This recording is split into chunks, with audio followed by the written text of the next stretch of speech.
from though in Ontario? We didn't really establish that. As you said, you went to Mississauga, or I think you said that. So that means you weren't. Are you from a smaller town? Or are you from where? Yeah, yeah. So I was born in Scarborough, but I grew up in Whitby. I was in Whitby from time I really can remember until I was 21. 21 is when I finally left, had the courage to leave small town. I felt, for anybody who lived in a small town, you know what it's like. You either have two inclinations. You're ambitious and you're going to leave that small town when you're young, or you're like you feel anchored to it and you're never going to leave. Mm. And I remember looking at people like around my neighborhood, that I grew up with, like grew up and they were already part of the neighborhood. It was like I was like 15, then turning 18, and then 19, and it was like same people, same houses, same shit, same drama, same, nothing had changed in like 19 years. And I was like, I can't be a part of this much longer. This is crazy. This is what I'm not built for, this small town life kind of thing. And I was 21 or 20 when I finally packed up and moved to downtown Toronto, which at that time, I don't suggest it anymore, but at that time when Toronto was a lot safer, I think everybody should have experienced the first bit of their 20s, in a major metropolitan center, man. The culture, the everything that you get exposed to is so imperative in your journeys in life, I feel like being in a small town is so sheltered. So when I got to Toronto, it was eye-opening, it was culturing, I never wanted to leave, Mm. right? But since then I've been everywhere, bro. Now I'm in small town Coburg. you know? Oh, but that's super dope. So basically, what happens when you get to Toronto? What is a young Trev Jones up to? Oh man. So for anybody watching this, I apologize in advance. And for my family, sorry. It's no secret, actually. I talk about it very openly these days because I like to inspire and encourage people. As you know, I'm a healer and an educator by trade. Talking about my past, I was troubled, man. I was on a path of destruction coming into my late teens. And Toronto, as culturing as it was, offered a lot of fuel to that fire. Mm. And so, I got a little crazy and I got a little wild, definitely dabbled on the other side of the law, got in trouble a few times for sure. So the story goes, I originally moved to Toronto to get away from, we all have that story, running from that one ex, just no matter where you go in the town, something always reminds you. So I kind of like took a leap of faith and I packed everything up and I went to Toronto like with nothing, my car, a couple garbage bags full of clothes, and I think probably like 600 bucks in my pocket if I was even lucky. And the only person I knew in T Dot was my real brother's roommate, who was Mm. like this openly gay guy who lived in the gay ghetto of Toronto. And he was a drum corps guy. That's how I met him. He was a drum corps instructor from when I was a kid. And so I reached out to him and I was like, hey man, like I really need to get a fresh start. Like I'm out in T Dot. I don't know where to go.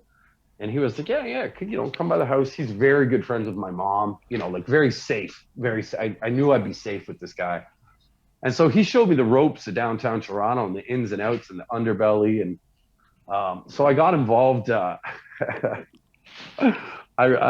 got involved in a business that was borderline legal, borderline illegal. I tried to open a very legal and a very legitimate escort agency at the time. Mm. But it wasn't quite as acceptable back then as it was today. And I got myself in some trouble and became a guest of the province um, for a good chunk of time.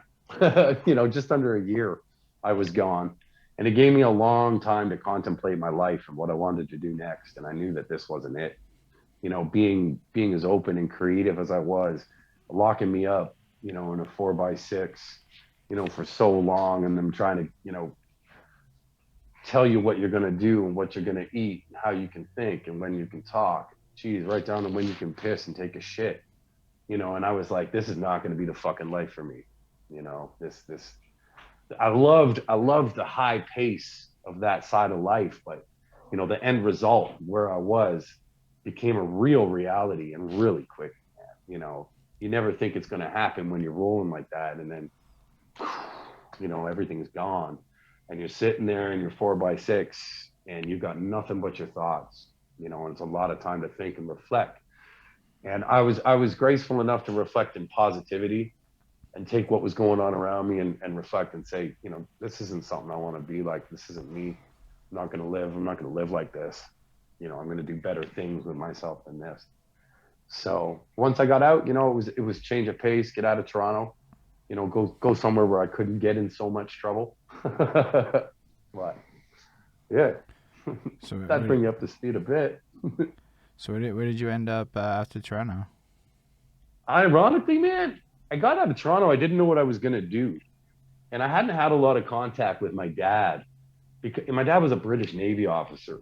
So he was like super, super strict, And so when I was running around like an idiot, I didn't have a lot of contact with my dad. But when I got back out on the street and looking for somewhere to go and something to do, my dad was getting married like 2 weeks after I got out in a little town called Belleville. I'd never heard of this place, man. I was like, all right. So I show up in Belleville. I got a hotel room for the weekend for my dad's wedding gig. And I reconnected with my stepmom, her nephew, who when I met, he was like 5 years old or 6 years old. He was just a little shit.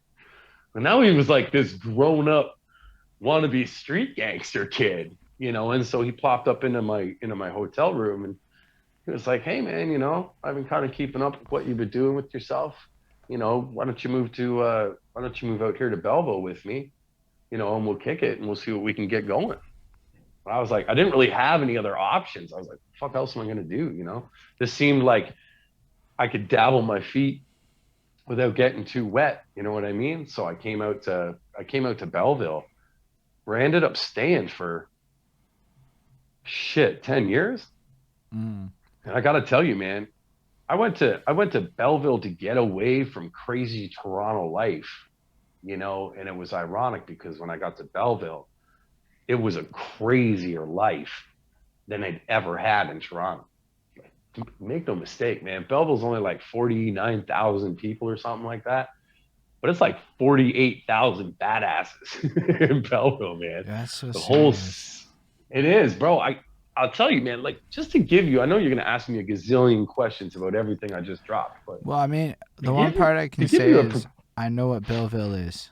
I've been there one time because I went to Loyalist College to go, not for anything other than cadets, because one of the cadets things happens every summer, the introduction to aviation course.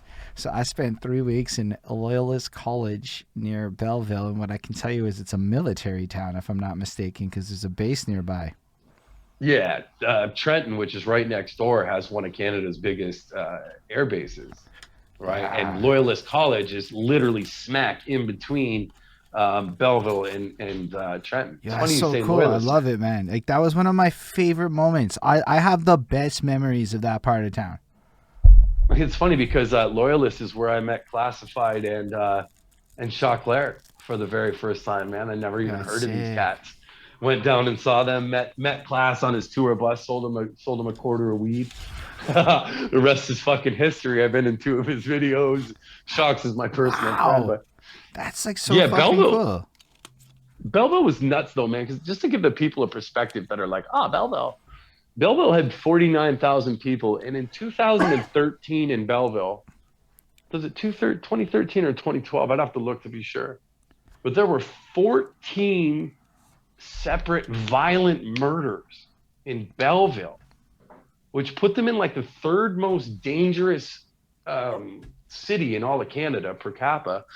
But if you do the math, I know you're a math guy like me. Yeah. So 14 violent murders and 49,000 people. That means you had like a 1 in fucking 3,100 chance of getting fucking whacked. I was like, yo. I said, this is worse than Toronto, man. I should probably get the fuck up out of here too. No, for real. It is definitely a serious. So I got distracted. He mentioned the Shark Tank, and I'm like, oh my fucking God, I know what that is. I've been at the Shark Tank because we were there. That is so fucking cool that you met Classified at that place and like. Yeah.